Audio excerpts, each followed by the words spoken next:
Hi everyone, we're here another week, our Mutant Worlds. I'm Yuna, the host, and here we have Matt Hello. and Gabriel. And okay, so X of Swords is coming out next week, I think, Yep. in Yep. the 23rd. And it's like a big event. It's like the next big thing that they're gonna do at the X-Men stuff, and we're all really excited and confused about it. And it's true. So we're gonna talk about that today. As usual, I have a couple of things to say before. As usual, the Black Lives Matter protest is still going on. I forgot to put the usual link I put here, but it's like blacklivesmatters.cart.co. You can search easily. If you search Black Lives Matter, it's going to come up. And then also, I wanted to give out a shout out to our sponsors, which are, we have sponsors, we have that, We have which sponsors. How weird is that? Frankie's Comics, and the other one was Lemonade's Comics, if I'm right. Yes. Yes, okay. I did that by memory. Ah, Because we love our you did better sponsors. than me. Okay, so today we're going to talk about every crossover ever, so we can be more confused after every show. And Absolutely. that's on the mood of X of Swords. So, okay, if I'm right, I'm going to start chronologically, and Matt is going to correct me, and we can talk about yes, because I'm worse with dates. But I think the first one was really Mutant Massacre. I think that was the first one. And okay, any of you have anything to say about that one? I do, so I can. So this is generally considered the first X-Men crossover. It happened in 1986. It spanned let's see, Uncanny X-Men 210 through 213, and then issues of X Factor and New Mutants, as well as Power Pack and Thor, of all things, tied in as well.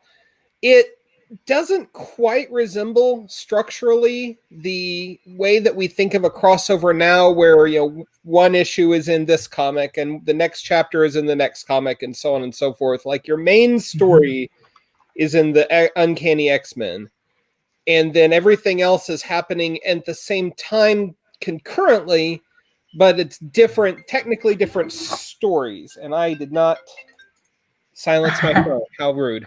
Was not expecting to get a call from Homerville, Ohio. So, Joe!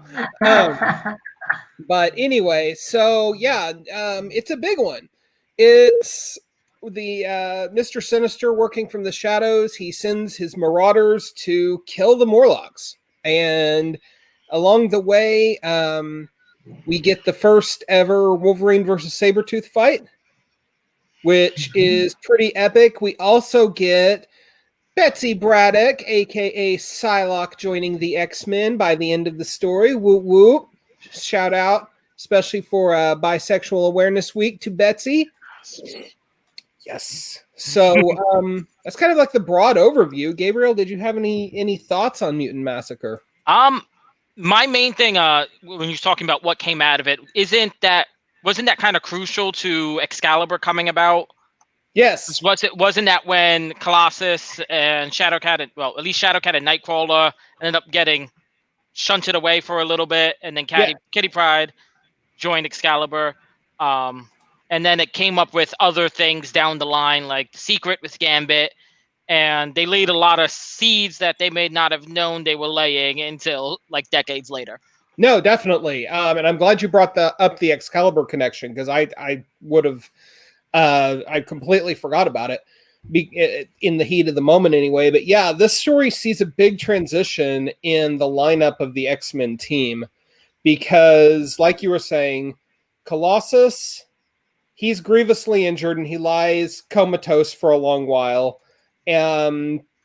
Nightcrawler is rendered comatose, and Kitty Pryde is rendered permanently intangible. And they for all intents and purposes, are written out of the book. Nightcrawler, Kitty, and Rachel are all shunted over to Excalibur, and then it's another dozen or so issues before Colossus comes back. And when he does come back, he can't transmute out of his metal form. So in that interim, Dazzler, Longshot, Psylocke all join the team. And so when Colossus does return, he's kind of our POV character for, wow, what's happened to the X-Men? This is really crazy. The team has mutated. So yeah, big transitional moment, especially throughout the course of the Claremont run. So, Duna, what do you have to say about it? Well, I think this was one of the, for me, when I read it, I don't remember a lot of it because it was a while ago. But I remember when I read it, this was one of the first moments where it really felt like scary, the things that happened to mutants because they're mutants. And the thing with Sinister and the Marauders were, for me, was really terrifying to read. Like, I remember this was one of the first comics of the X-Men that felt like really tense in the story, and the others felt more like superhero stuff. And this was more like, probably because I was so shocked and sad about the Morlocks, because they were like, I don't know how many mutants died in those comics, but it was like a lot. And it was like this whole thing with the hunting and going over to one place and another. I don't know. It just felt really scary to me. And also, like, I always have, like, I don't know how to say it, but like, I was scared a lot about the Morlocks. Like, I cared a lot about them, and this was really sad for me because it was one of the first times that the Morlocks had really a lot of pages and the characters kind of existed outside one page, and that's all. And I don't know. I think it was really great in showing that it was scary to be a mutant, and I don't know, that touches something. That's what I think mostly about those issues. Yeah, I mean, this is a heavy story. I mean, no ifs, ands, or buts about it. The Marauders are in the Morlock tunnels to kill them. And when I say them, I mean 200 people-ish. I mean, it's straight up about protecting life against slaughter, and it was a pretty dark turn for where the X-Men had been. And yeah, there's some heartbreaking moments in there of Morlock characters just brutally getting killed. And pretty permanently, right? Isn't like aside from, like, I think Berserker and Scaleface showed up briefly in Necrosha, I don't think anyone murdered in the Massacre, even with Krakoa now, I don't think any of them have really come back. Yeah, I don't think so either. Oh, and we do have the instance in this story of it's the second time Colossus is forced into a situation where he has to kill. The first was during the Proteus saga back in the right before Dark Phoenix, but in this one he has to kill. It's one of the Marauders. I went blank on his name. He spins around and shoots projectiles. Say again? Harpoon? Is that a person? Riptide? Yes, no. He's one of them, but that's not him. Riptide? Nope, that's a water person. Typhoon, maybe? I don't know. The Marauders themselves, despite having recently reappeared in Hellions, are not exactly characters that are deep wells of memorable characterization beats, so it's hard for me to keep them straight. Maybe it's because most of what they do is kill people. Yeah, could be. Riptide. Although we've got some interesting, as a sidebar, we've definitely got some interesting character rehab going on with the former scalp hunter, now known as Grey Crow, over in Hellions. So, very, very interesting turn on a character that really I don't think anybody was thinking about like that. Yeah, I love that also in Hellions of Grayskull. I wrote about that comic, so I'm like, yeah, I remember it was very touching and deep on a character that didn't seem touching and deep for long ago. Definitely. So after this first very sad and very rough and very scary crossover, then we have Fall of the Mutants, which was kind of also that. What do you both think? I mostly have thoughts about the New Mutants side of this event. I had a feeling you might. I I'll be completely upfront and honest with Fall of the Mutants.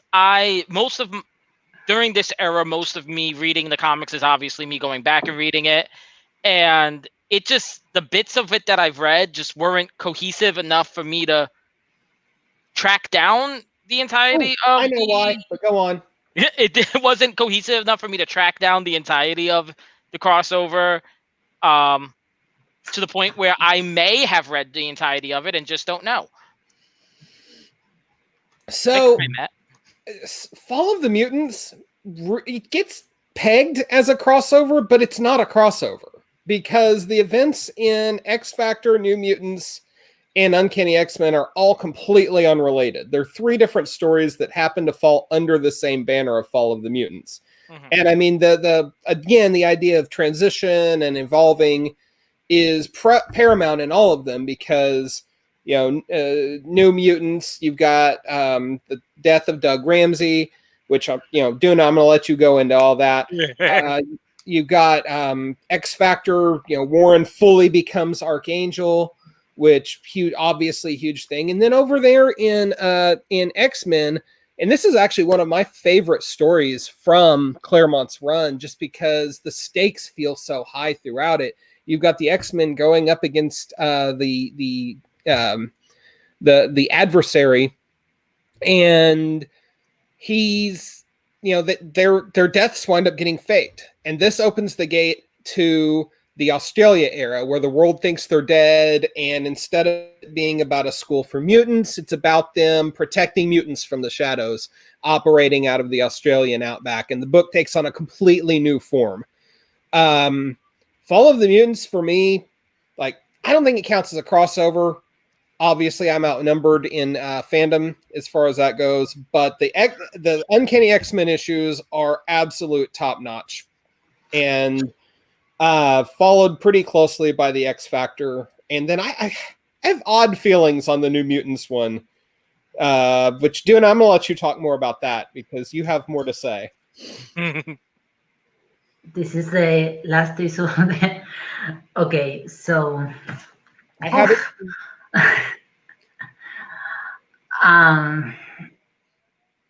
I think I have complicated feelings about it too, because it's like a pretty kind of messy story where they go to this island with I don't know the name of Birth. I don't know if it's only Birth or Birth Creature or Birth Man or something, but and they they're escaping, and I just felt like it was very people are vulnerable and fragile, and this moment when that happened to Doug Ramsey really struck me deep. I don't know, I have a lot of feelings about it, but I don't know how to put it into words right now. Yeah, I got you. But it was very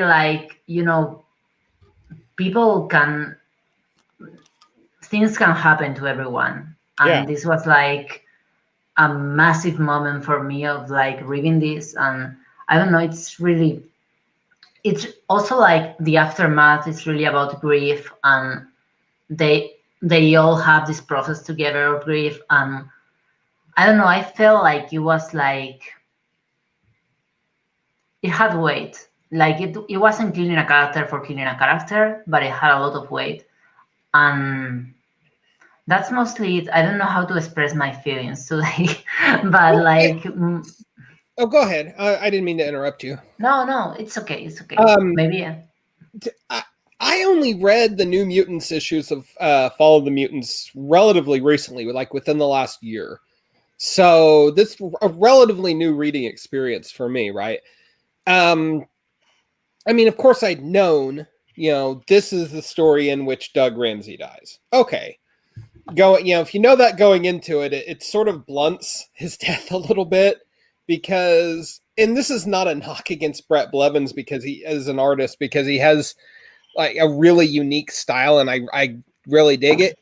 But the way that it's presented on page, he just kind of falls over, and it's very anticlimactic feeling until they realize several pages later, oh shit, he's dead. and then it hits everybody, and it reminds you that these are kids, right? They're just kids. They haven't, this is the first New Mutant to have died.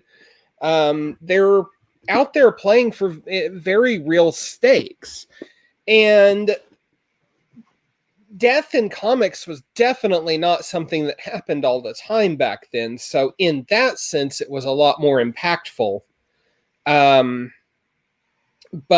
if you're going to kill a New Mutant at that point in the book's history, it's probably going to be Doug, because he's the least useful character there is on the team in terms of combat situations.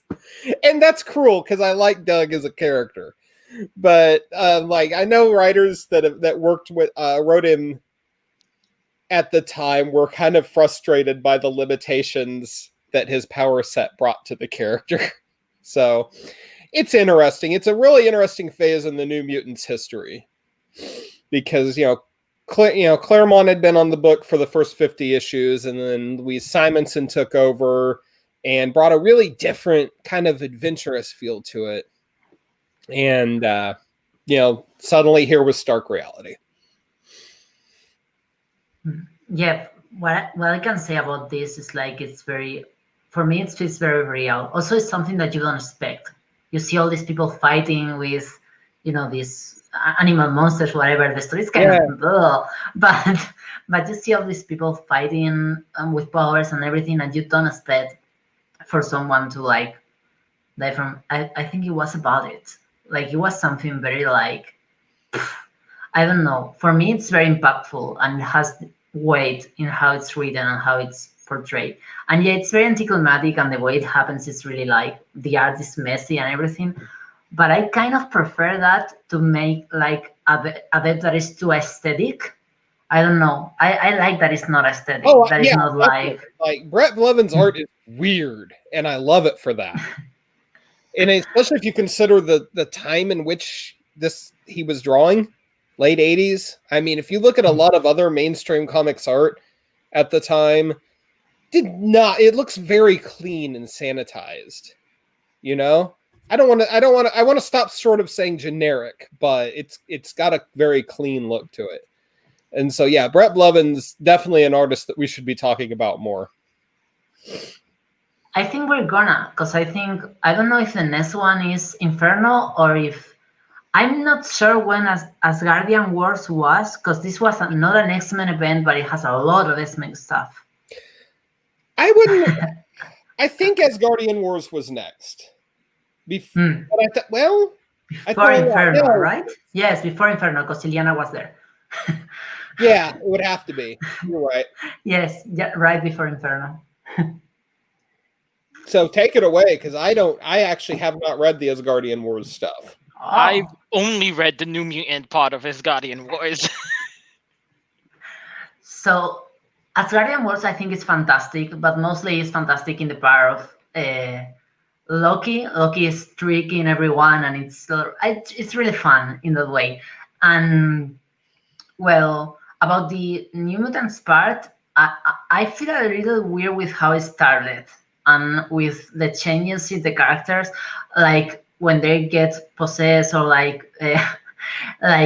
remember Ileana was I don't know if possessed by something, or turned into some fairy creature or something along the way, and it's very confusing, that part. But it's mostly Loki doing his thing, and I think it was also Hela doing her thing, and etc. It's very Chaotic. Yes, chaotic, and Asgardians plotting to confuse the X-Men and the New Mutants, which were all over going to Asgard. And I think that was it, mostly. Right. Yep. Go on, Gabe. So like I said, the only thing I've read was the New Mutants, and I think that it was some interesting plot points that they used it for, with Danny becoming a Valkyrie, and I might be getting things mixed up here, Duna, but is that how Karma lost all the weight? All the Shadow King weight? Probably. I don't know. I don't remember a lot of that, because it was. I try to forget that. Yeah, I feel like I have this memory, which may or may not be real, where she was like wandering a desert for In the months desert. because Yes. Ileana accidentally teleported them to Asgard, but in different time periods. So Karma had gotten there earlier and just wandered the desert for a couple of months and then came out skinny because comics. And like Oh my gosh. That's not how that works.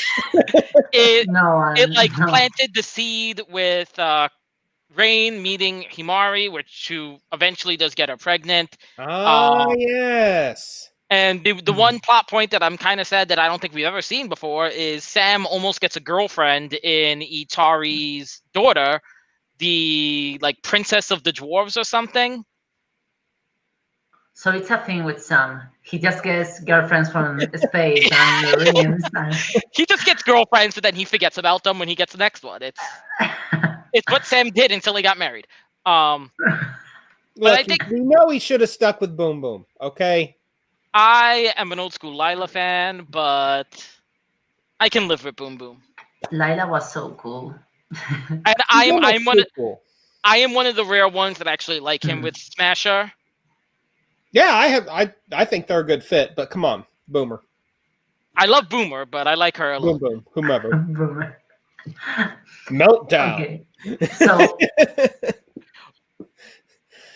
I think Asgardian was fantastic, and I think in the plots that it created, but it's very chaotic. Like you're gonna expect a comic that goes like that, Yeah. like from here to here and everything. And I don't know if you both have anything else to say. No, but I'll just very quickly comment that I really love stuff like this that interconnects the X-Men to the greater Marvel universe, because too often they hang out in their own little bubble, and they feel like they're literally and metaphorically on their own island. Womp womp. And yeah, I don't know. I love that they're willing to branch out and make Storm or Moonstar a freaking Valkyrie, which is awesome. And they're like, there's this whole little subreddit, so to speak, of mutant lore where they just hang out in Asgard, and that's so cool to me. So anyway, That's Next a up, we great got takeover. Inferno, right? we got to talk about Inferno. Okay, I'm going. So this is my favorite event of all, and probably my favorite X-Men book or related is the New Mutants. This one, which I have plastified.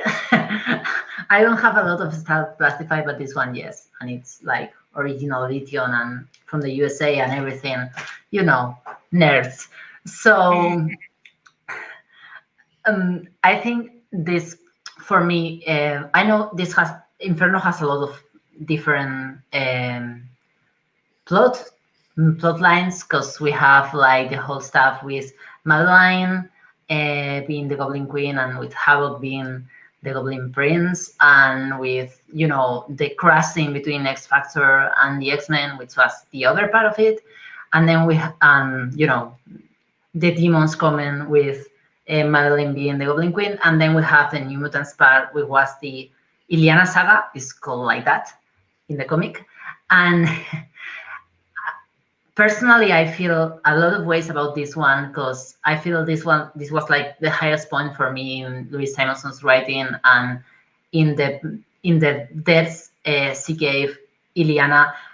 And I know this is a story in which the character is not gonna appear more until like the 2000s, except in like alternative realities. But like the character is not gonna appear more like until the 2000s. So it's a death story. It's a pretty devastating story for the character, but for me, it's the perfect end, because like, well, she appears more by in the baby form, but then she will later die also of the legacy virus. But we arrive there. So okay, I think it's great that this is like a metaphor of Liana facing her trauma, and for me, one of the most powerful moments in comics, and probably one day we'll do an Inferno special, and I talk a lot about this moment and about this, but it's when Iliana decides to give. She finds baby Iliana in limbo, because in limbo times works, and decides to give herself a different childhood, which is like a very great moment, because it's also not like, oh, okay, I'm gonna not suffer this. It's a conflict internal with her, and she takes a lot of time to make that decision, and she makes it in the last moment, because it's decide that or decide to. She doesn't know what's the other possibility, if she's gonna turn evil, which is not something that really happens in the book, but it's here her fear, or it's gonna happen something different. So she just like sacrifices herself to give her own child a different childhood, safe from trauma. And I don't know, I think that's brilliant. And I probably mostly recommend anyone to read it. And probably someday I will talk about what this makes me feel with my own trauma and my stuff, because you have to forgive. You have to forgive. Oh no, you're really good at writing about that, about personal stuff and relating it to comics you read. You should totally write that. Okay, I'll do it because of this show. But yeah, I think you have to forgive yourself, and sometimes we blame ourselves for the things we went through. And for me, these comics and these panels of this one, especially, Colossus appears on the cover, and he's also important in the story, but mostly the moments in the inside. I'm gonna let you both talk, and I go back to this when I have a panel. Yeah, do it. So I like that you said that it has the moments, because that's what really sticks out to me about Inferno, is it does have a lot of moments that feel extremely iconic, ranging from the serious, like what you were saying, with magic and the surrendering of Nathaniel Summers, to the more humorous of moments, like Alex debuting his premiere himbo costume of near nakedness tatters, and You got to give him props for having the self-confidence to wear that. And I believe someone in one of those comments for the demon mailbox. I remember that being a thing. You and bet. it's full of moments like that. And I do want to give a special notice to my favorite, oddly enough, part of Inferno was actually the exterminators. Oh, With WizKid yes. and Boomer and Wick Richter and I think Artie and Leech. And it just felt nice, like it was shining a light on people who didn't have Nice the light little on them. Yeah. So that was one of my favorite parts about it. Just them dealing with the demons wandering around everywhere. Because why wouldn't they? Exactly. So yes. Go ahead. Okay. So I freaking love Inferno. I love it, and I'll tell you, it's because I'm a huge sucker for the third act of whatever, the thing that drives all the plot threads together and brings us resolution, and so on and so forth. So, I have softer spots for third acts that perhaps in film I shouldn't as much, but Inferno brings so much to the forefront. The Madeline Pryor, first and foremost, that had been a long-running subplot since like 1983. And by this point, we're up to 1989. And obviously, Claremont's plan for that character got hijacked when editorial and John Byrne mandated that Jean Grey was going to come back. So you got that. You got the X-Men finding out that Jean's alive. You've got buildings and mailboxes turning into demons, which is just super fun, right? I mean, there's you got all this stuff with Mr. Sinister manipulating, not just Madeline, but the X-Men and particularly the Summers clan from behind the scenes. All that comes to the foreground. You've got the stuff with Ilyana and her slow metamorphosis into Darkchild coming to a head. Like, so much cool stuff happens. And like you were saying, Gabriel, there's so many awesome moments, but those moments form a really tight, cohesive narrative overall.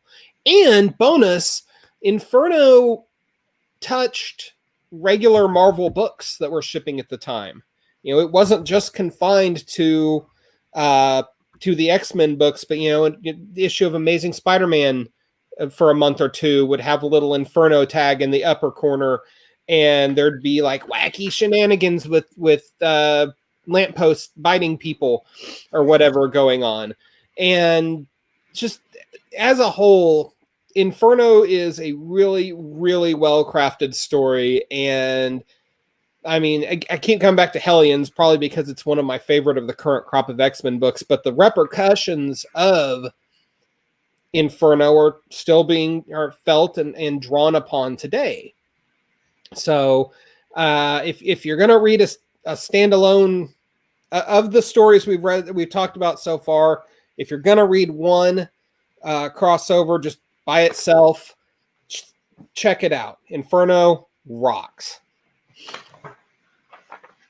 So it's very confusing, but it's the art of the only moment in which it's also something I love is that Iriana is always like, I'm gonna hurt my friends, but the only moment in which she really gets close to her friends is just like at the end, before she decides to just implode and give that opportunity to her child self.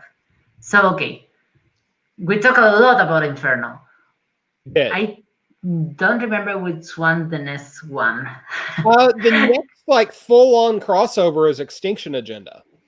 Okay, is that one? Yeah, fast forward a couple years, 90, early 91, somewhere in there. We're near the end of the New Mutants now. That Liefeld kid blew into town. We're also near the very end to save the New Mutants. Yeah, that's a whole nother episode. We got to have Scoop with us for that one. Right? And we're very, very close to the transition of X Factor to the new team away from the 05. So we're getting there. We're almost there. But doing it. What do you got? Oh.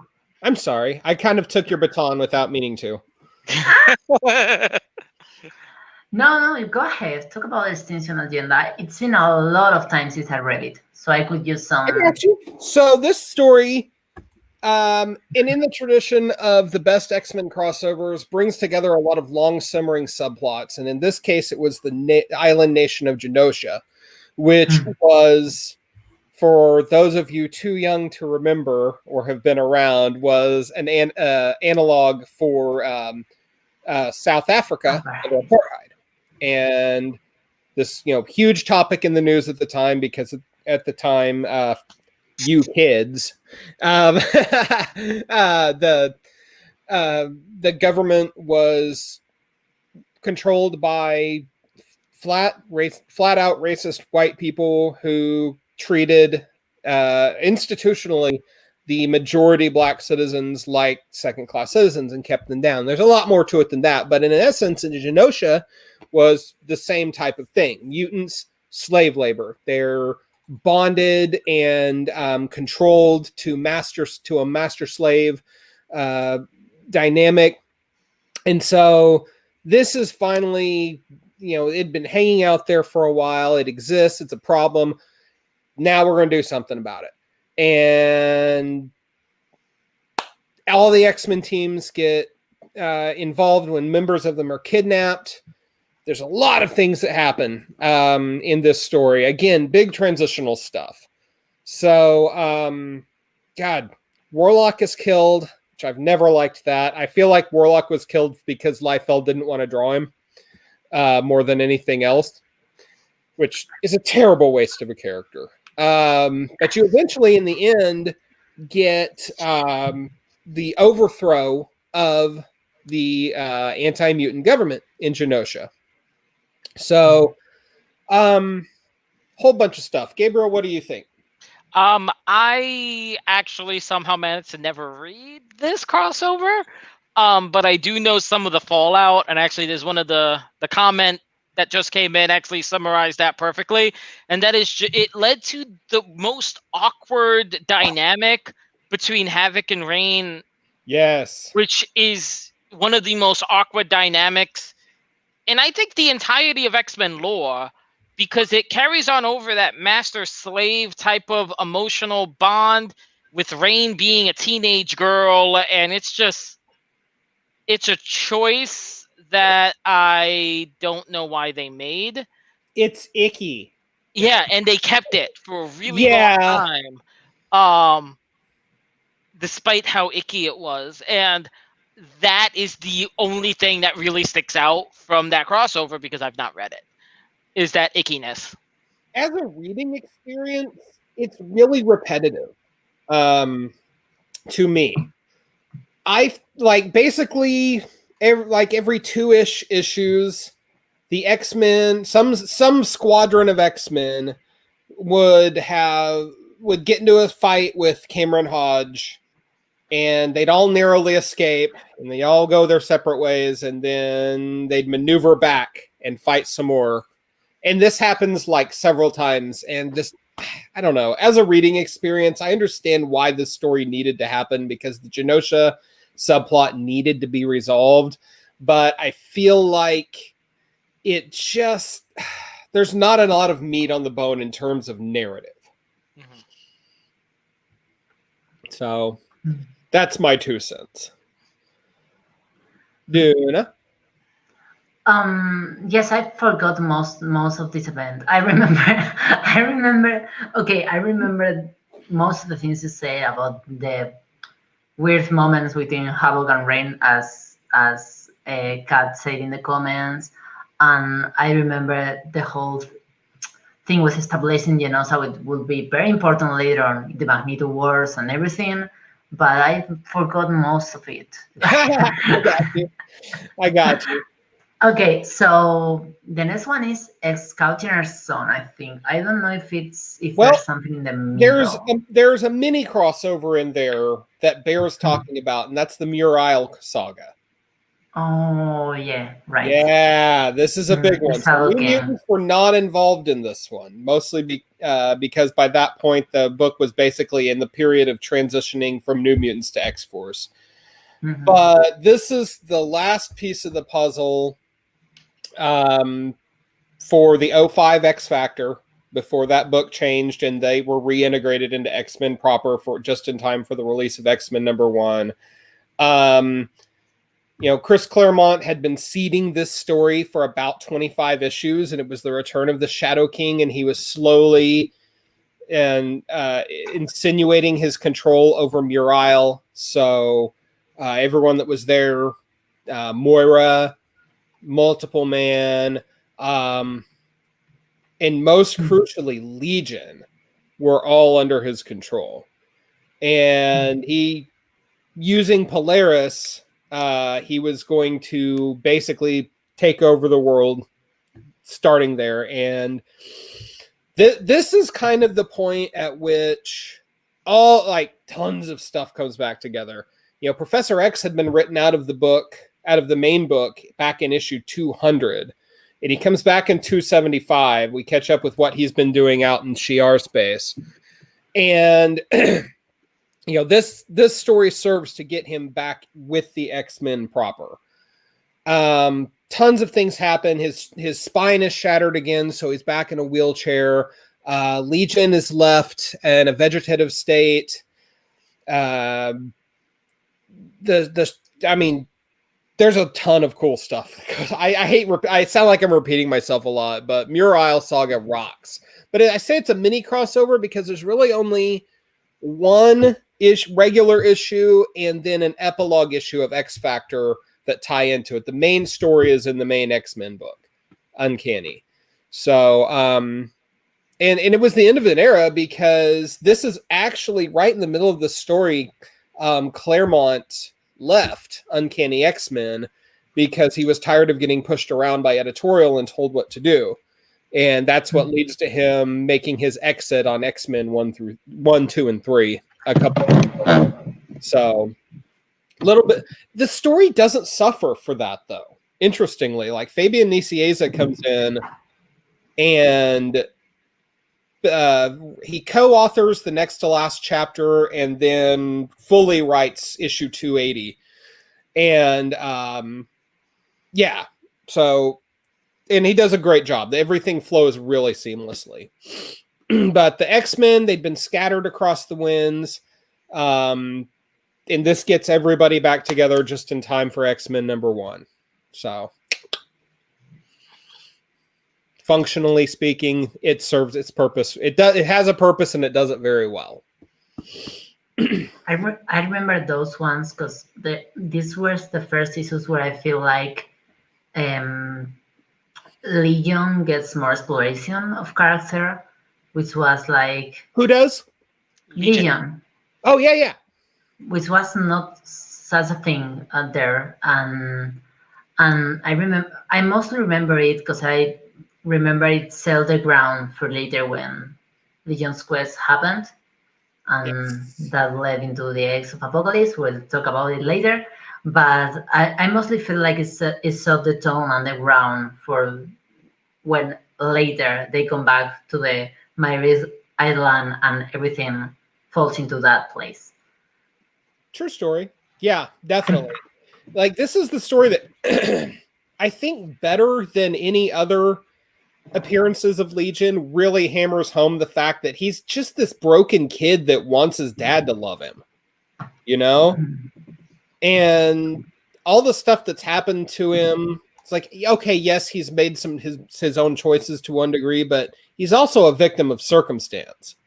And excuse me, like, Legion really becomes this tragic figure at this point.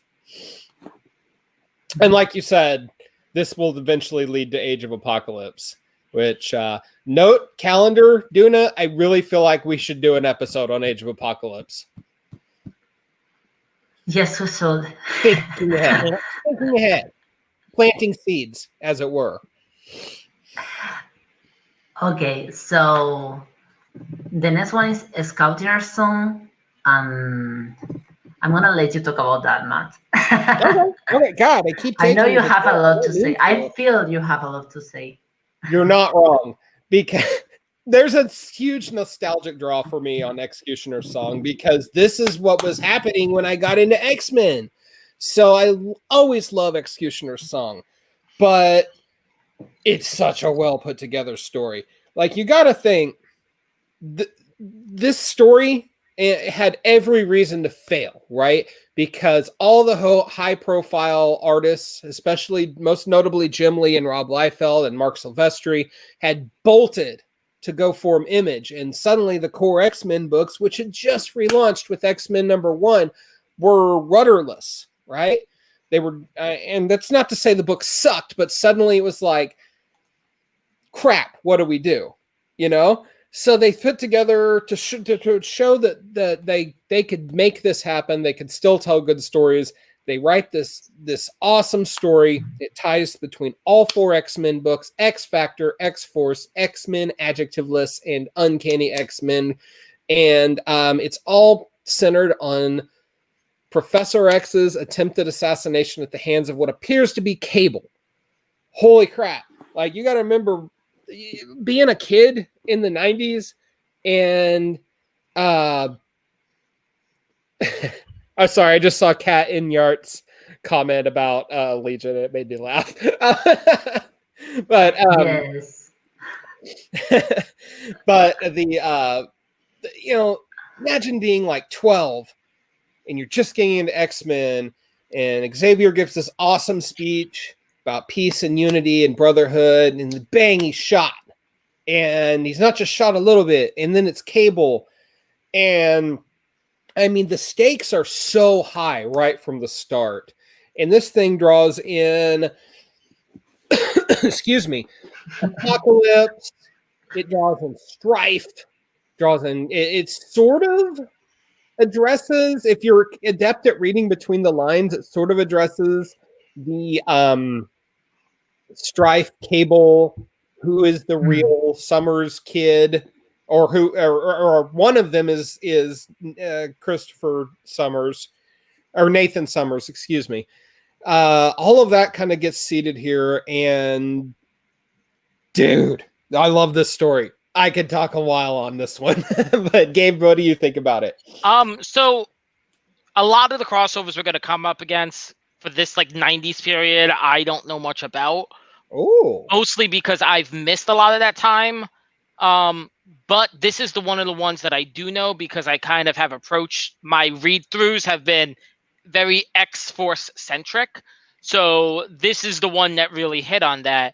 And I appreciated how it kind of really set up what made X-Force different than the X-Men by yes. making them the enemy. And it kind of showed that even though they didn't really fully trust Cable, they trusted Cable enough to stand up for him. And it was just, I found it extremely enjoyable. Yeah. And like midway through the story in X Factor 85, maybe, I can't, somewhere in there, the second X Factor chapter of it, part 6, you've got my all-time favorite moment with Bishop, where Cable makes the mistake of shooting him with an energy weapon, and he's kind of talking down to him, and Bishop just stands there and he like bows up, and it's Jay Lee art, right? So it's super exaggerated and crazy looking, and he's like, I am not Kid, I am Bishop, and he just blasts the crap out of Cable, right? And Cable goes flying across the room, and he's like, if you knew anything about me, you'd know that shooting me with an energy weapon is the last thing you want to do. And Cable's just like, point taken.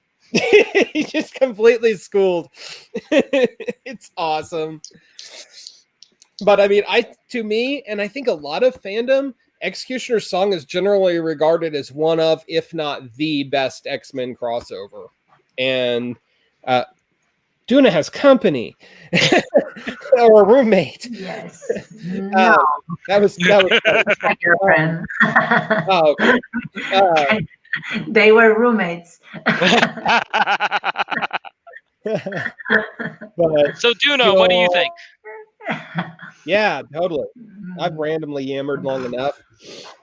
It's been a while since I've read this one. I think I read this one like minimum like, I don't know, 7 years ago. So when I was like touching more into, I mean, the first X-Men book that I read was Age of Apocalypse. So this was like something of like reading previous stuff. So I remember it was very thrilling. The story was very like, it got you. And I remember very few. I got the same problem as Gabe, but instead of like not reading, I'm more like, I read this when I was a child. I've lost count of how many times I've read it. So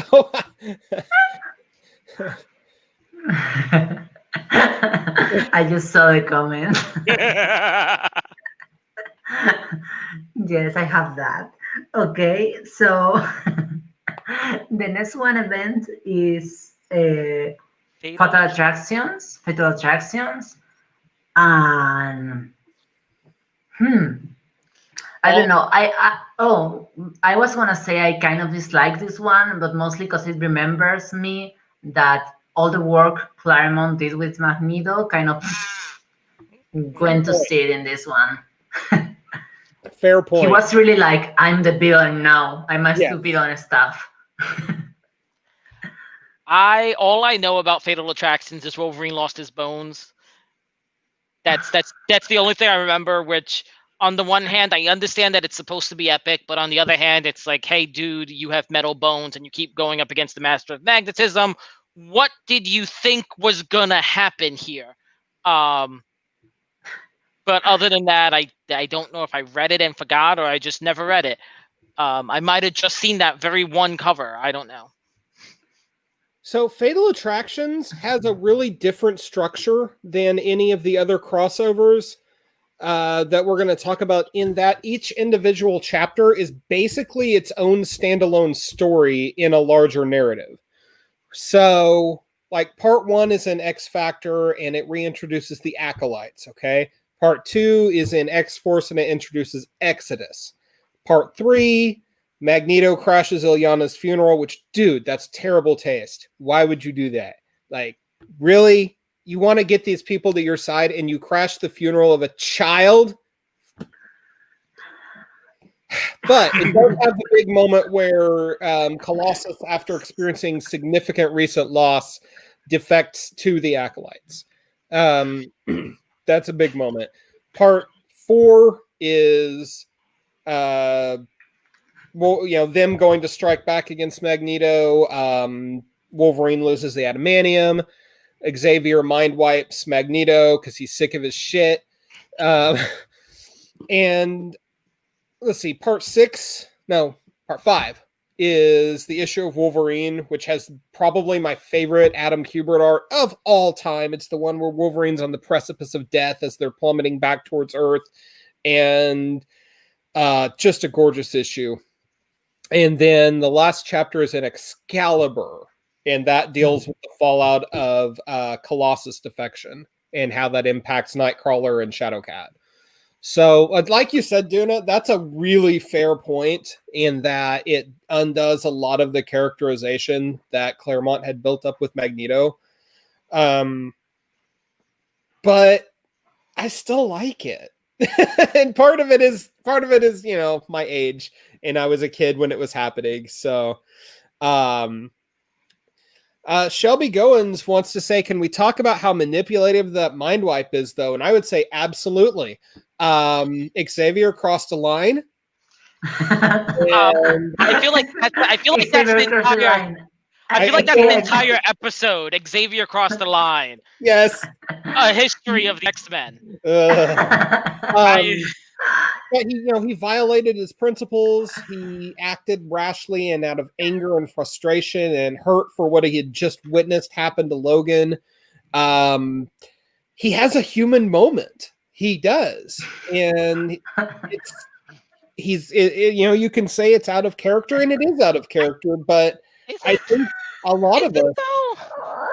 I'm not trying to justify it. Don't get me wrong. Like, it's not okay. I know, but is it out of character? Didn't he wipe people's memories in his first 3 issues? You're not wrong. It's out of popular public perception of the character. How about that? I'll take that. It is definitely a breaking of the facade of Charles Xavier. That's probably better. But maybe it's once more. Maybe it's just reading everything back and being able to have just a list of all the times Charles Xavier was a douche. It just kind of fits right in there.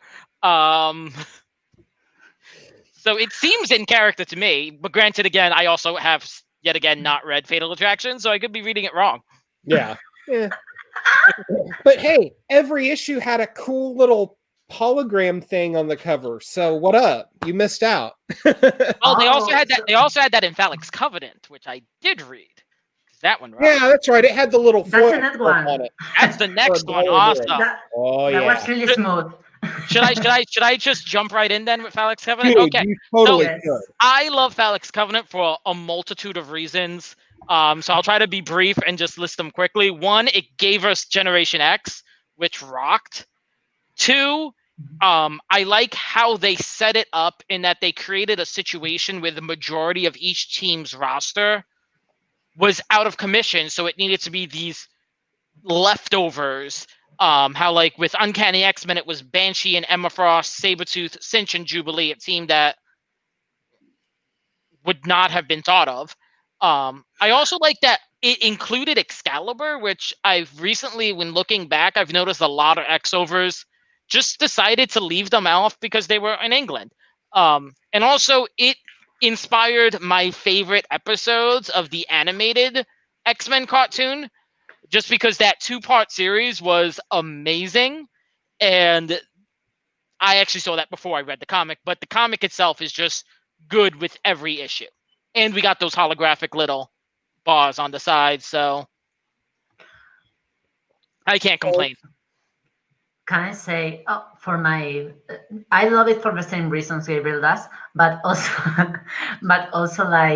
we got a comment of Sylvie saying she's reading Generation X, and it's because I recommended it. That was my doing, okay? Good job. Very good. Good job. It's for a project that we have. Kind of a fanfic, but it's not safe for work. Okay, so oh my god. Okay, so I love Finance Covenant mostly because it gave us all Generation X, and the characters of Generation X are marvelous. And mm, I want to say maybe it's because I'm bitter, but I'm like they went even more marvelous when they fell into other writers' hands, but the characters were marvelous.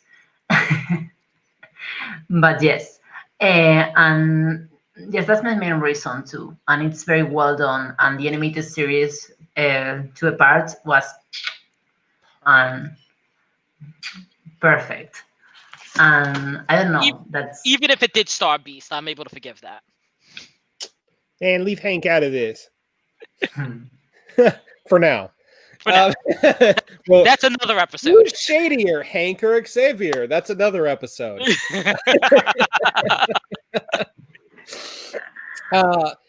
Yeah, I really like Phalanx Covenant. It's got a different feel.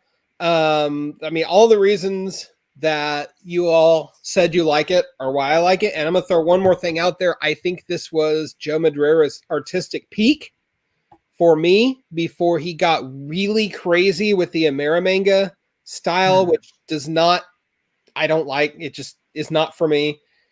I love you if you do love it, but it's just not my thing. So I love the Joe Mad art in this. I love the fact that it gave us Blink and then cruelly took her away. And then we got to see what she could have become in our next big story that we're going to touch on. Yeah, you know it. But yeah, Phalanx Covenant, and like you see a bunch of more minor characters or relatively minor characters get chances to shine. Like Forge is the big star of the middle arc. Life Signs, I believe it was. It's down to Wolverine, Cable, Jean, and Scott for the big finale, and I don't know. It's just a really fun story. So, moving right along. So, Billy said that he feel like they should do a one shot for Banshee, and I feel like that idea is really cool. And Ooh. also, well, they also need to address the fact that Siren was a goddess, and now she's not, and that's never been addressed. We haven't even seen her enough to know. Maybe she is still a goddess. Right. She's on the down low. She just hangs with humans and with mutants. Yeah, too, cool. I would love for a one shot kind of showing some of these reunions, but those reunions is the one thing that's been the most consistent about the Krakoa era is that we don't see them. They happen off panel, and no one wants to tell us how it went down. So Banshee reuniting with Siren. Literally everyone coming back to life and reuniting with each other. We don't get to see any of that. Except for Skin, damn it. We don't even get to see that. He's alive, floating somewhere. He showed up in a backwards panel and was briefly mentioned in a data page, and we don't even see him. Listen, my man Angelo needs some page time. I agree. He got taken out like a chump, and I've never been okay with that, and damn it, somebody give me some Skin. That sounds weird to say out loud out of context. I'm pretty sure that was like a slang for like a high five or something. Right? So you're good. You're good. Okay, so the next one is big, and we're also close to the 1 hour dot. We haven't even gotten out of the 90s yet. So this is going to be a long one. Thank goodness that's only 3 of us. Maybe there are some crossovers that we need to say good or bad. We have to get shorter with our breakdowns. Maybe the 12 is something that we can say. Yeah. Well, next is Age of Apocalypse. I am again in the minority here, as I frequently am, and I do find Age of Apocalypse to be overrated. I don't think it was bad. I just don't think it was as earth-shaking, amazing as a lot of the fandom places it as, which may be because I have such a soft spot for continuity, And since a lot of it took place out of continuity, and for the most part, doesn't really matter, with some exceptions. I think that it told some good stories. I absolutely love Gambit and the Externals. I think that was maybe once the best use of Lila I've seen in ever. But as a whole, I don't think it deserves the adoration it gets from the fandom as a whole. I'm gonna be Apocalypse, Jonah. no, I'm gonna leave you alone, Matt, with this one. So No, I'll say that I- I'll keep it as brief as I can because I do think Age of Apocalypse merits like a full hour of change treatment. yes. But how old were you in 1994, Gabe? I don't want to play the age card, but I'm just curious. I was in 1994. I was 6, but I didn't read it in 1994. Obviously, so I was. I want to say I 14 read when it. came out. I read it closer to when I was like 19 or 95. I mean, so yeah, I'm 14 when this thing came out. Now this is more or less pre-internet. You know, we fandom don't have all of the resources for looking ahead that we do today, right? So the idea that Marvel is tearing away their entire X-Men universe was so crazy and earth-shattering, and I know you're laughing, but don't. Oh no, I'm not No, laughing. I'm no, not no, laughing at we're not you. laughing I'm at you. laughing. I'm laughing the at the comment. comment angry mob getting ready to come at me in the comment section. That's why I'm laughing. Is Okay, I just that makes me feel created better. a horde of enemies. Sharpens pitchforks like we're about to chase. Sorry for laughing without explanation. No, I get it. But like this was so earth-shattering at the time, and it and again, a lot of it does come down to nostalgia, but I've reread Age of Apocalypse several times as an adult, and I'm continuously amazed at how well it hangs together and subverts what's familiar and just does something really new and dark and demented with it. And it unlike the current DOX stuff, which is similarly spread out across multiple titles, the narrative over the 4-month time span that Age of Apocalypse happened feels concise, it feels controlled, it feels like they know where it's going. And by the time you get to the finale in X-Men Omega, you know, all of this disparate plot thread stuff comes together just so freaking well. And like X-Men Omega is one of my favorite comics ever. If I just want to pick me up, like I'll just pick it up and check it out because I read that thing like 3 times the day I bought it when I was a kid.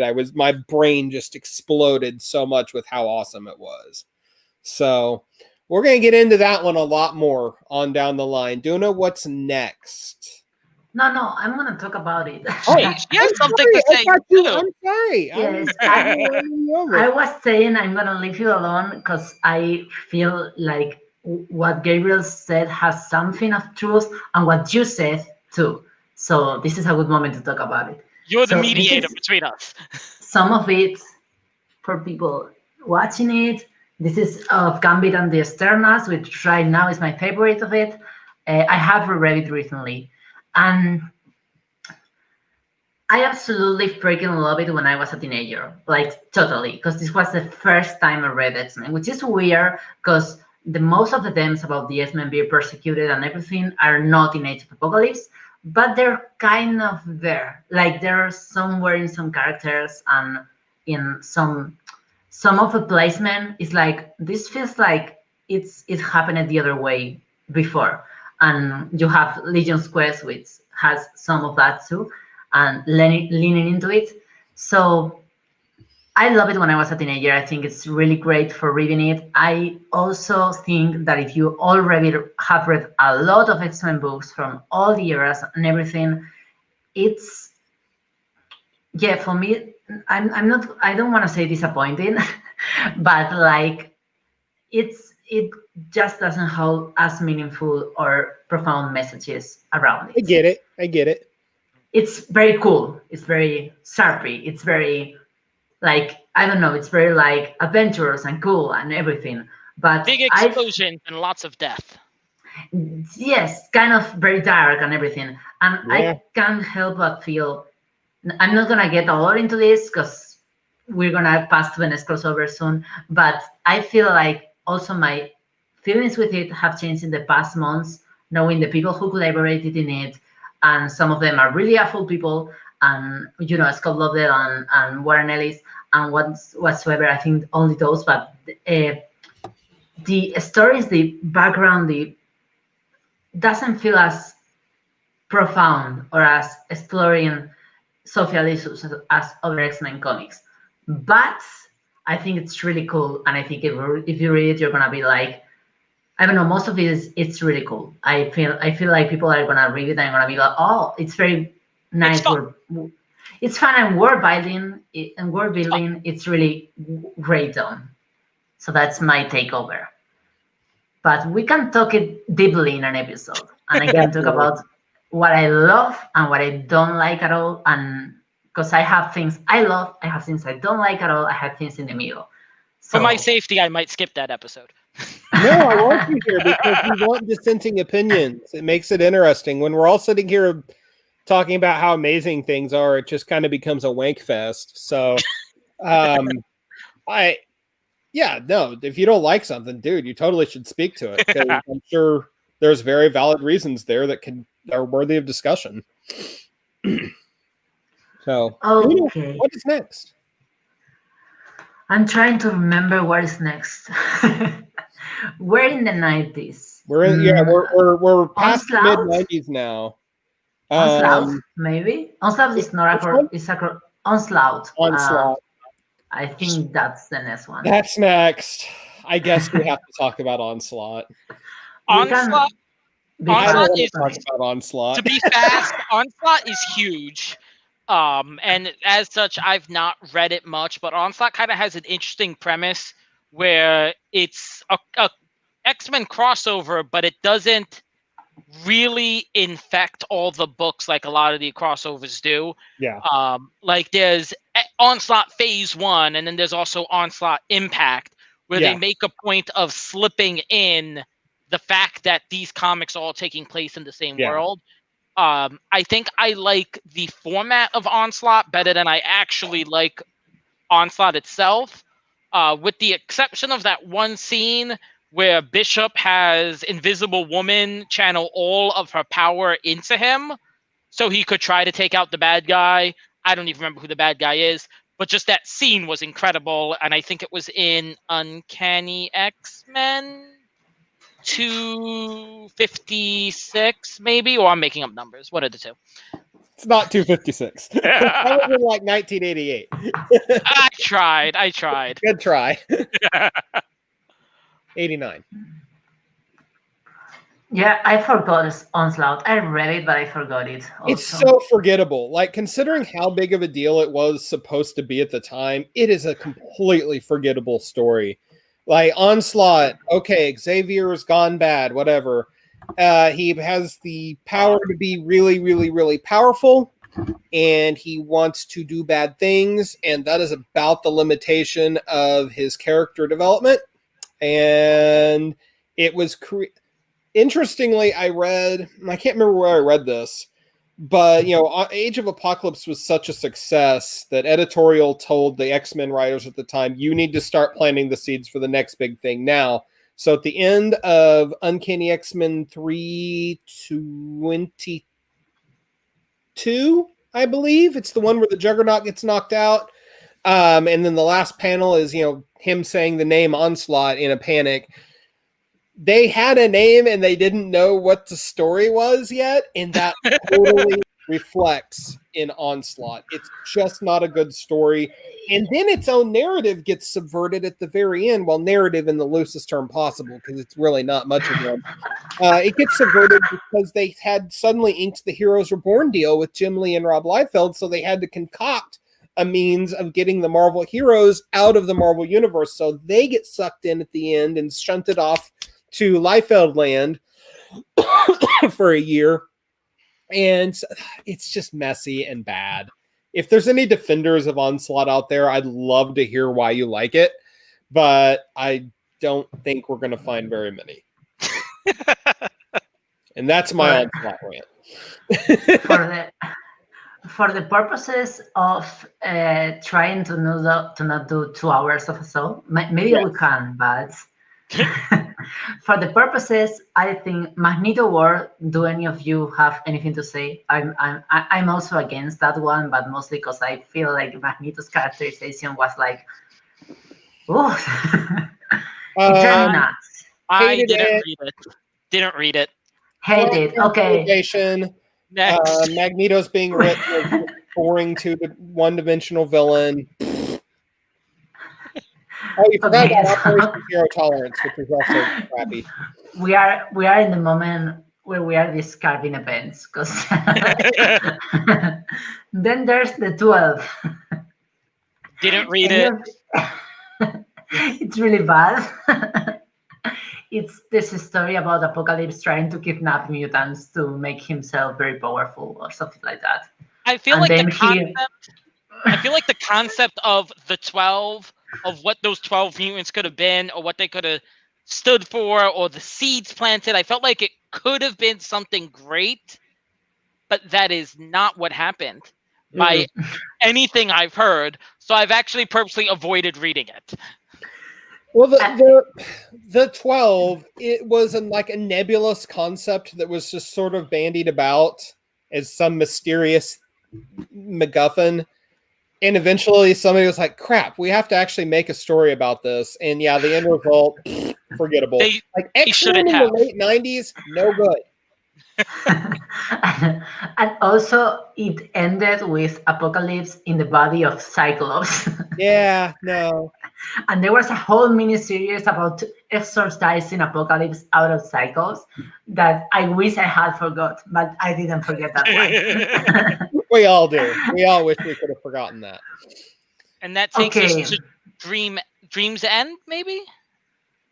Is that the next crossover? It's like a mini crossover. I think we can. I don't remember Dream's End. It's noteworthy because it has the death of Moira.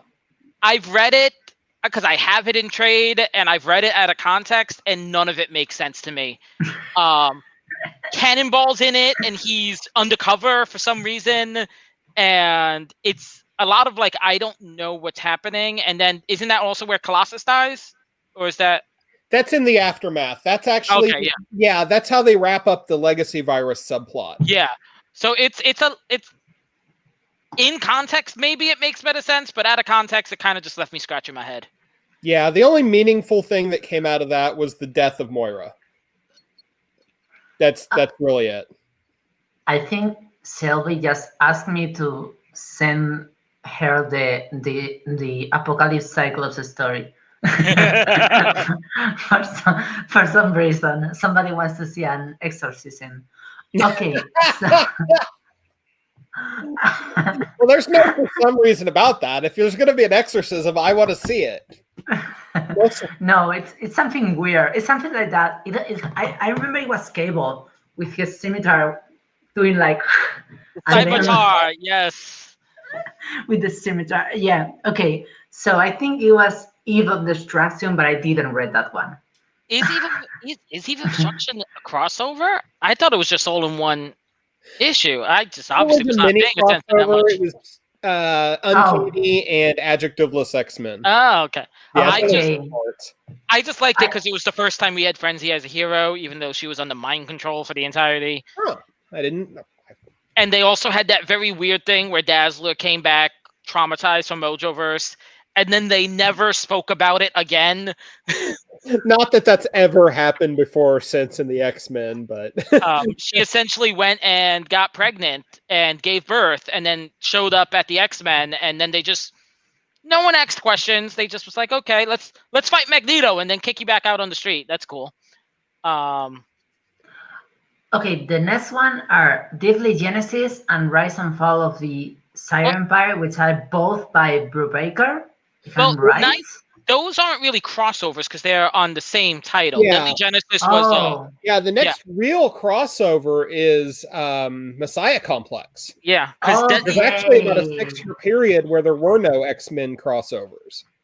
I totally fall for that. Like people told me Deadly was a crossover, and I was like, oh, we should talk about that on the show. yeah, But it was an X event, which is another oh, episode I would think we should definitely have because then we can talk about House of Right. M and Decimation and things like that. Mm. But yeah, the next crossover was Messiah Complex, and hmm. or if we want to save time and talk about it all together, the whole Messiah trilogy Yeah, because there's of a trilogy Messiah there. Complex, You're Messiah right. War, Second and then Coming and Second AVX. Coming. And I absolutely loved the Messiah trilogy, specifically Second Coming. The reason, so Messiah Complex I liked because of the way they weave the books together. Mhm. And Second Coming I thought was amazing because it treated Utopia as the nation it was. Yeah, I can get behind that. The enemy attacked as if they were fighting an army. It was tactical. It was interesting. It utilized so many characters. One thing And- about Second Coming, and I'll keep this brief, is if you hadn't been reading X Force up to that point, there's going to be a lot of stuff in Second Coming you're probably lost on. And I also just personal opinion think it's maybe about 3 issues too long. Like that siege at the end goes on for a very long time. That's my favorite part. I felt like, especially with what happened in that battle with Karma and Hellion, and the art is amazing. It I'll give is. you props on that for sure. Yeah, it is. I think that is my favorite X-Men crossover, is Second Coming. Okay. Just because of the weight that's there to it. Okay, I dig that. I think I like Messiah. I'll give Messiah Complex the edge for me because it's got such a great pace to it where you know it's just a race to get to who can get to the baby first. So that's me. But yeah, I totally think we should do an entire episode on the Messiah Complex trilogy. Yes. So Yes, that one I'm noting down the episodes we should do. That one should go soon. It's too cold? Mostly because I want to reread it. I read it like 4 years ago or something like that. So I don't remember a lot of it, but I remember, I don't know, I love Hope as a character, and especially the last part of the trilogy, which I don't remember the name, but the last part of the trilogy was really into her character, and I really loved that. Yeah, and Shelby was back in our comments with saying a comment of the effing teleporters, which I think was just so well done that they targeted all of the teleporters to the point that Cyclops was afraid to let Pixie out into the field because she was the only one they had left. They brought back Ariel for the sole purpose of having her blow up. It was definitely, I could go on and on forever for about Second Coming, so I'll quiet now. So then we the end of the Messiah Complex trilogy is of course AVX, which a little controversy there.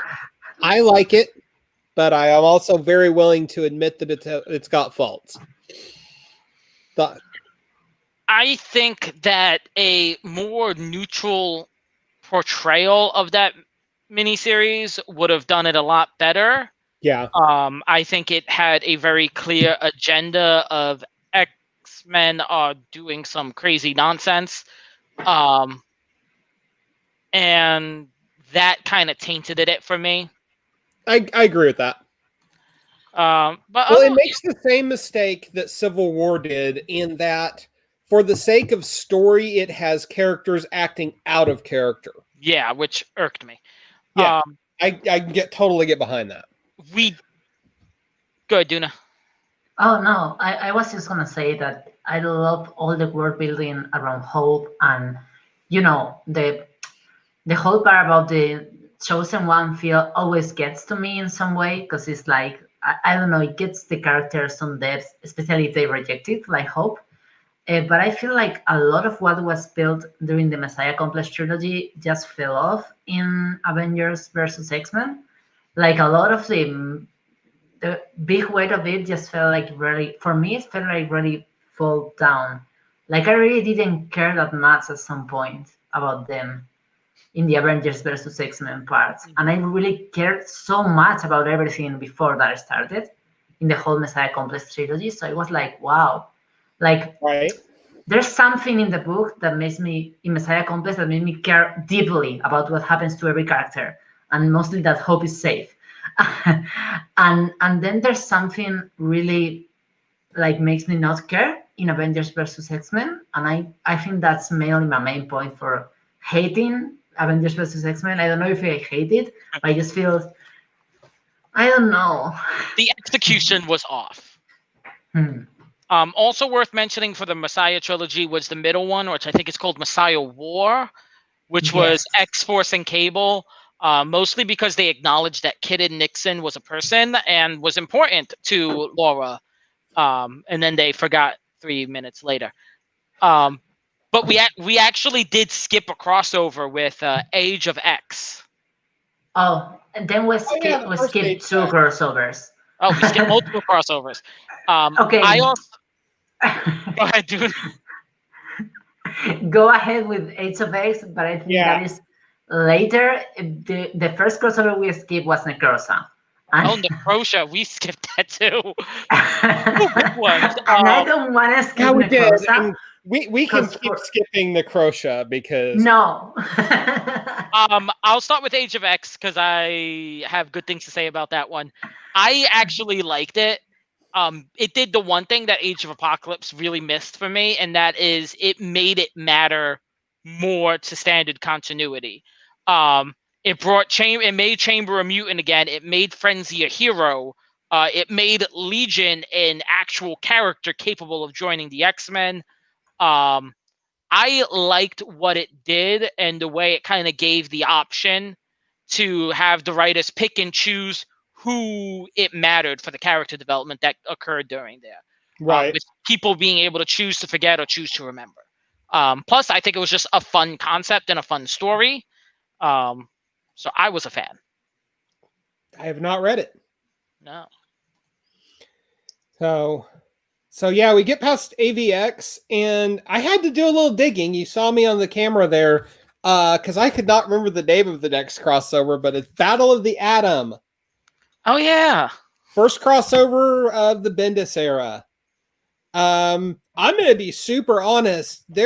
I remember liking this at the time, but there's a lot that I don't remember about it, other than there's future X-Men that are not so nice, and Beast has a weird horn thing on his head. And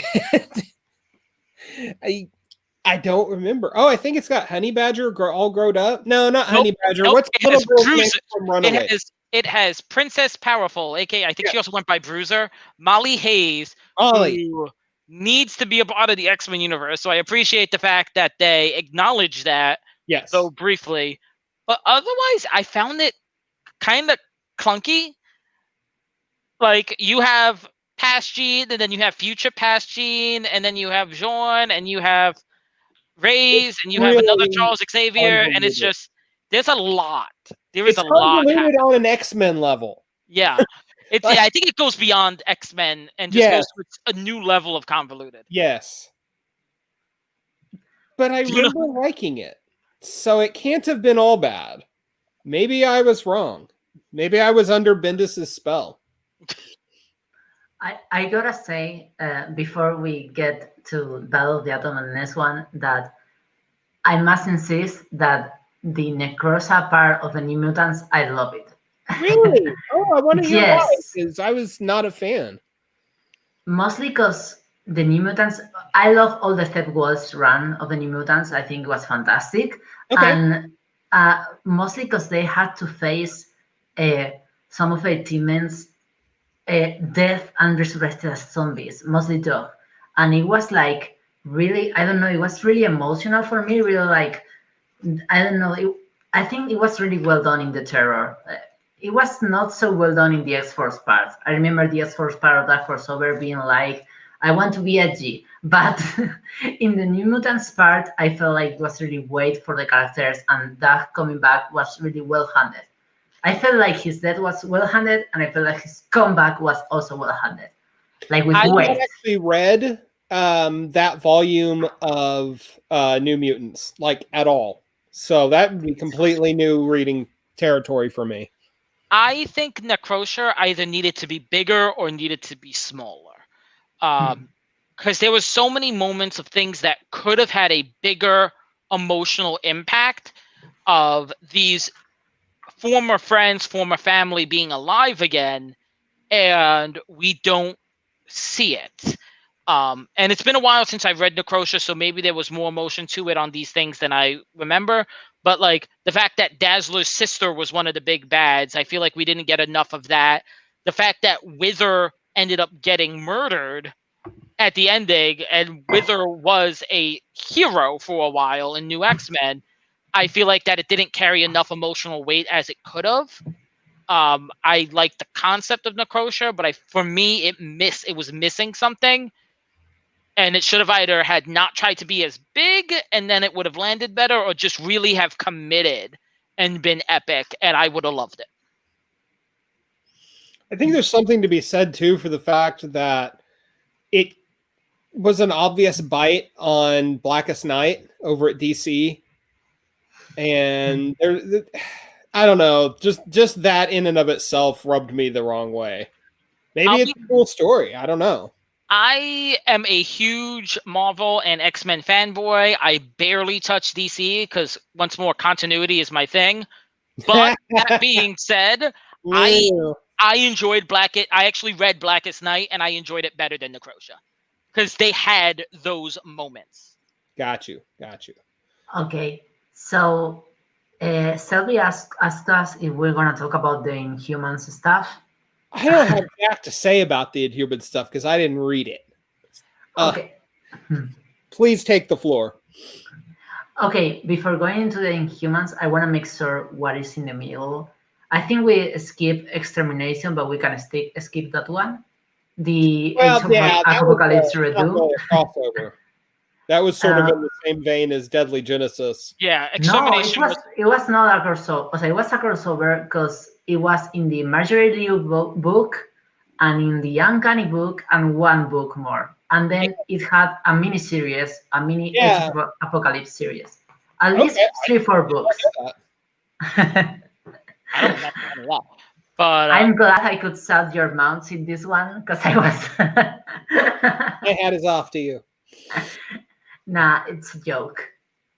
So, yeah, the Inhumans is, I don't know if it's the next one after Avengers or not.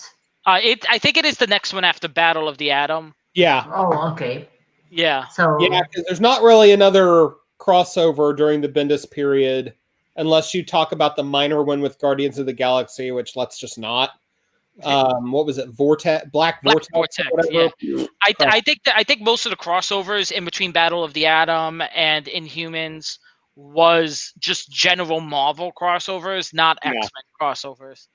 I skipped most of the Inhumans because I had taken a hiatus from comics and then went back in, and I had heard all the horror stories about the horrible characterization of some characters in the X-Men versus Inhumans, so I've kind of been stalling on that. So it's bad. This period where Marvel is desperately trying to push the Inhumans and make them into an X-Men caliber franchise. It's not the first time they've done it, going back to the 70s, in fact, and it just does not work. And it also falls into Marvel's love of hero versus hero stories, which we get it. They fight. Don't care. Do something new. Just don't care.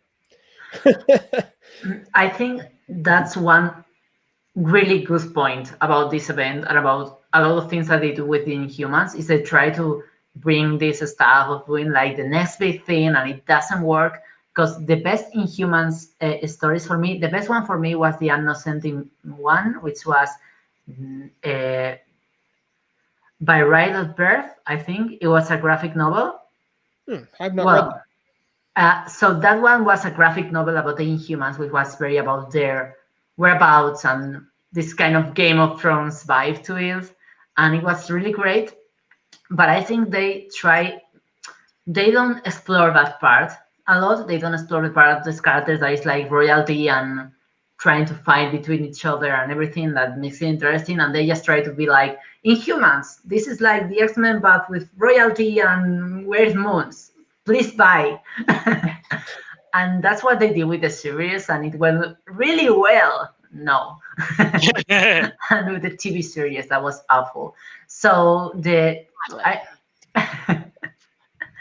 so the Inhumans versus X-Men was a lot of that, and I feel like it had a lot of character moments that were bad, that were really out of character just for making them fight. Like, you two gotta fight, so you are gonna behave bad. And that was mostly it for me. And I don't know. And is that the last? What comes after Hawk, Adventures? I believe. Which isn't really, it's just more event than a Yeah, crossover. I mean I think that's it. Where that gets us up to date. Maybe some minor stuff in there that we're not thinking of, but we're knocking on the 91-minute mark. Oh, go ahead, Duna. Age of X-Men. We talk about. Age of X-Men. Yeah, that's a crossover. Event crossover. I need to read it. I'm really interested in it. It's really an event, and it's really a crossover. It has like a lot of books that cross between them. Yeah, but it's also, it's like a mix between an X-over and an X event, because it's a bunch of titles crossing over, but it's all new titles. But we talked about Age of Apocalypse, so it makes sense we talk about Age of X-Men. Duna, what do you think? The main idea for me sucks. The idea sucks because it's like this thing about.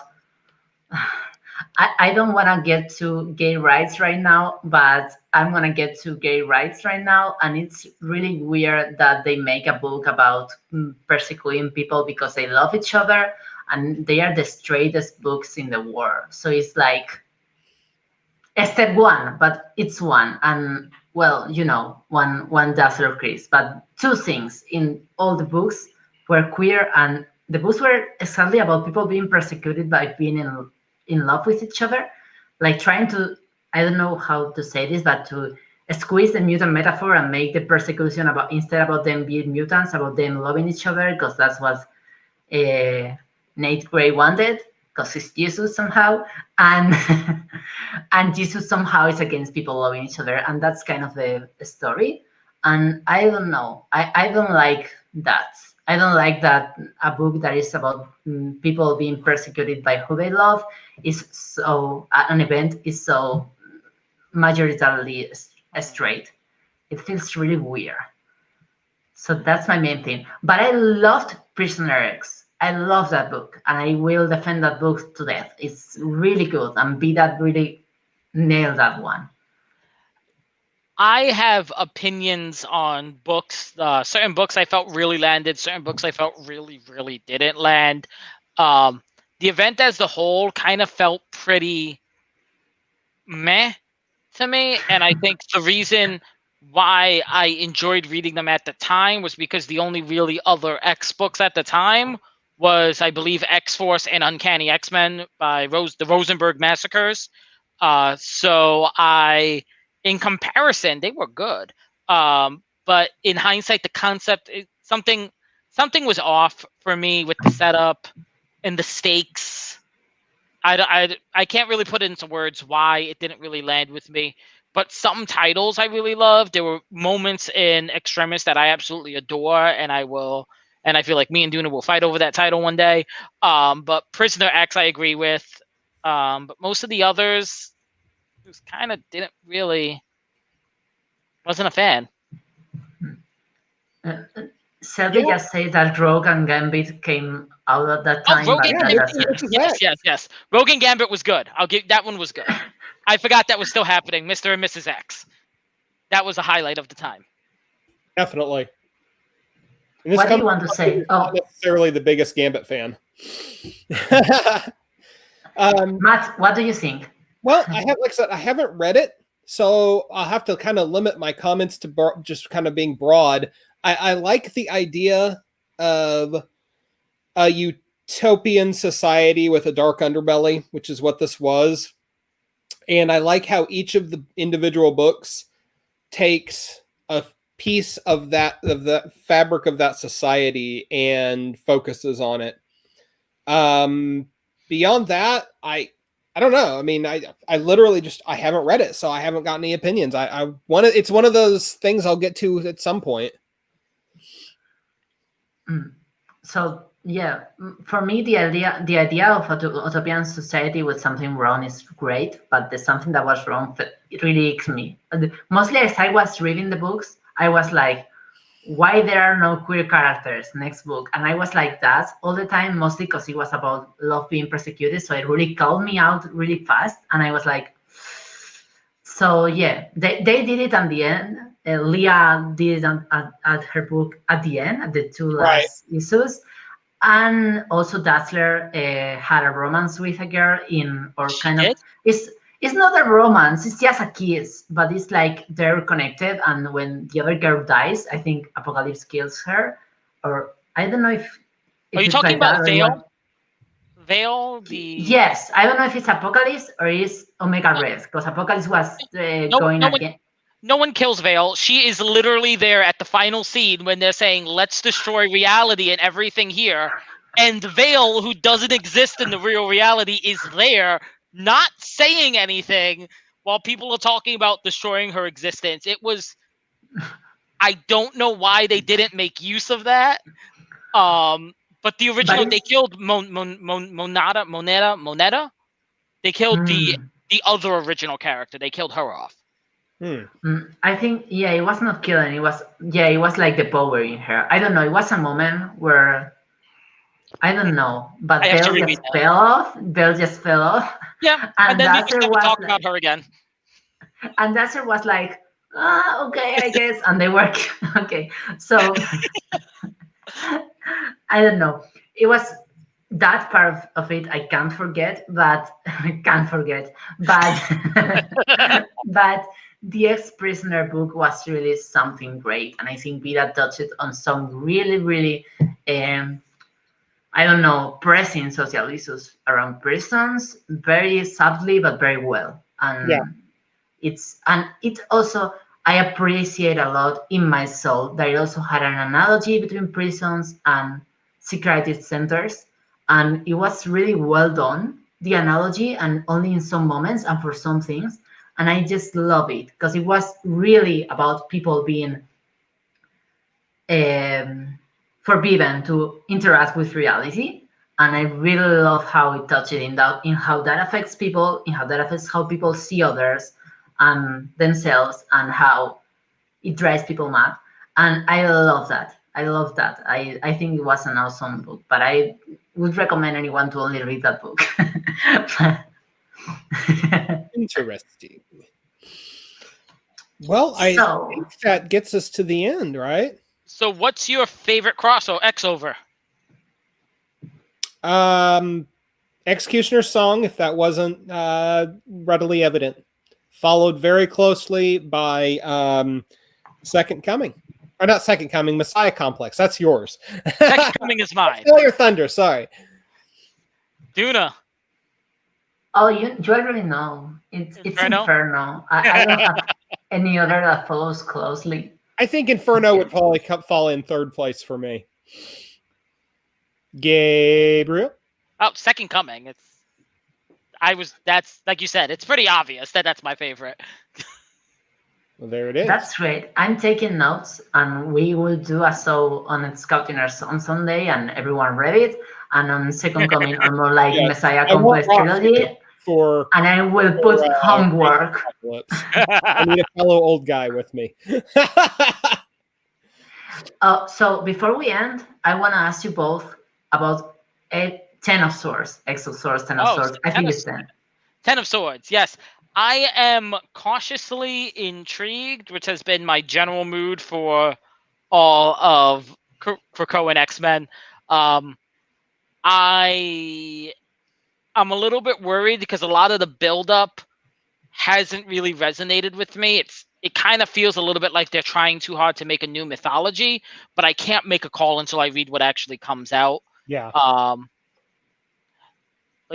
So I'm cautiously intrigued. Yeah. I'm like, Jonathan Hickman is really good as a writer at world building and kind of creating these narratives and grand mythos. And X of Swords seems like it's really going to build on those things. So I think there's a lot of good potential there. Although I will say 22 chapters, holy crap, that's going to be overkill. It's not. I don't think it's too much longer than Messiah Complex was, though. Because Messiah Complex, I think, was 20. No. It's 18? 12 or 13. It's 12? like 12. Oh, I just made things up again. You just made things up. Look at me go. I don't think it's much longer than Age of Apocalypse. Well, Age of Apocalypse, that's a whole nother ball of wax. Like, well, and if we're looking at that way, it's not longer than Age of X-Men either, because that was 6 different titles with 4 issues apiece. Yeah. So, so anyway, Duna, what are your thoughts? What's your thoughts? I'm confused and I have confusion about it. I am mad with some things. I'm really happy with other things. I'm not sure when I read the last X-Men book, which was X-Men 12, I'm not sure what I read. I had the same feeling. It's like, oh, well, this is an interesting oral history of people we've never heard of. Yes. This is exactly what I expected to pick up today. I'm a little bit better than the Vulcan issue. I like the Vulcan issue. So. I did not like that issue, but that's a whole other thing. We've been going on for over an hour and 40 minutes. Duna, you was in the middle of something. I'm a little bit worried about the whole doing with Egyptian mythology stuff, because I'm not sure how that fits, and also feels like borrowed somehow. I feel like the story is very much like I'm trying to do this thing and let's make it Egyptian because it looks cool. But it definitely looks cool. I will give you that. I'm like, if I want to read a book about X-Men that has some Egyptian stuff reference, I want to have some cultural depth too. Yeah. So I think it depends on how it comes out, because I can see that now that you mention it. It does kind of have a little bit of an Egyptian aesthetic to it, which could just be because it's acknowledging that this is all coming from Apocalypse, who is an Egyptian character. So if that's where it ends, is the Egyptian aesthetic, I think that's a great thing. But if it tries to go more into the Egyptian culture, that starts getting a lot closer to cringe territory. So it's once more another wait and see. Yeah, wait and see on that. And okay, hope. We're all confused, and I think that's our goodbye. Thank you to everyone in the comments, because we have a lot of comments today. Yeah. And by the way, Kat said that she can't wait to find out how the Krakoan era goes horribly, epically wrong. And that is an episode and then some. That is several episodes. Yes. And we managed to cover more or less every crossover. I think we did a little every crossover we could remember. Okay. In 2 hours. And yes, so thank you everyone in the comments. For real, Absolutely. It was really engaging, and that's really great because we had a lot of ground to cover. And if we hadn't have comments and we have been here by ourselves talking, it would be more like, what do we do now? So thank you all for coming and for watching the show, and we hope you enjoy it as much as we. And till the next one. Till next